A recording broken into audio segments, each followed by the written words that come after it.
विक्रम बेताल series episode 1। पूर्व समयर कथा। उज्जयिनी नामक एक राज्य रे जड़े विशिष्ट राजा रहुथिले। राजांको नाम थिला राजा विक्रमादित्य। से तांकर साहस, बुद्धिमता एवं न्यायप्रियता पाई समग्र जगत रे प्रसिद्ध थिले।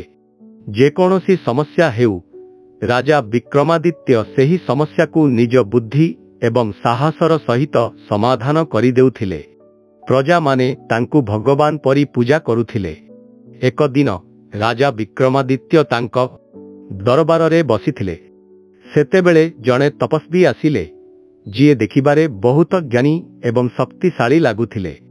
से राजांकु प्रणाम करी कहिले, हे राजन, मु आपणଙ୍କ पाखरे एक विशेष कार्य पाई साहाय्य चाहे। आपण मोते साहाय्य करिवे कि? राजा विक्रमादित्य तपस्वी को पचारिले, हे ऋषिवर, कुहंतु मु आपणଙ୍କୁ केमिति साहाय्य करि पारिबि? तपस्वी उत्तर देले, मु एक विशेष अनुष्ठान करिबाकु चाहे, जहा पाई मोते गोटिए बेताळर आवश्यकता अछि। सेही बेताळ श्मशानर एक शाल गछरे रहुथाए, किंतु ताकु आनिबा एते सरल काम नुहे। से बहुत चतुर एवं चालाक। आपण ताकु मो पाई आनि पारिबे कि? राजा विक्रमादित्य किछि विचार न करी तुरंत कहिले, एहा मोर धर्म जे मु प्रत्येक व्यक्ति को साहाय्य करिबि। मु एही काम निश्चय पूरा करिबि। श्मशान यात्रार आरंभ रातिर समय थिला। आकाशरे कड़ा मेघ छाईथिला एवं तीव्र पवन बहुथिला। राजा विक्रमादित्य निज शस्त्र नेई श्मशान दिगकु चालिले।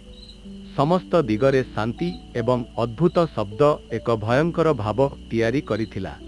राजा विक्रमादित्यंक साहस तथापि अडिग थिला। श्मशान पहुंची तांकर दृष्टि शाल गछ उपरे पड़िला। सेठारे गोटिए बेताळ गछरे झुलुथिला। से राजा को देखी हसी कहिला, हे राजन, मोते एठारु नेबा सहज काम नुहे। जदि आपण मोते नेबाकु चाहुछंती ताहेले आपण मोर एक शर्त को मानिबाकु हेब। राजा विक्रम कहिले, कुह, तुम शर्त कण? बेताळ हसी कहिला, मु तुम सहित जीवी, किंतु आमे गला बेले समग्र रास्तारे मु तुमको गोटिए कहानी कहिबी।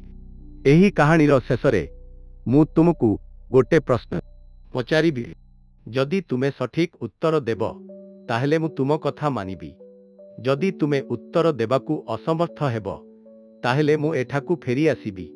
तुमे एही शर्त को मानुछ कि?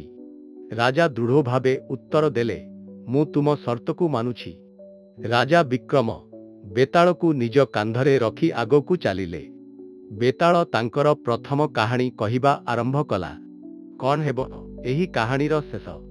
राजा विक्रम बेताळंक प्रथम परीक्षा पास करि पारिबे कि जानिबा पाई देखंतु परवर्ती एपिसोड। नैतिक शिक्षा, साहस और धर्मर पथरे चलिबा समय रे जेकोनोसी चैलेंज को स्वीकार करिबा उचित, जहा जेते भी जटिल हेउना काहेकि। सांग माने मु आपण मानकर झुमी आगो को नुआ नुआ गप्प और वीडियो देखिया पई दया करी हमर चैनल को सब्सक्राइब कर दियंतु।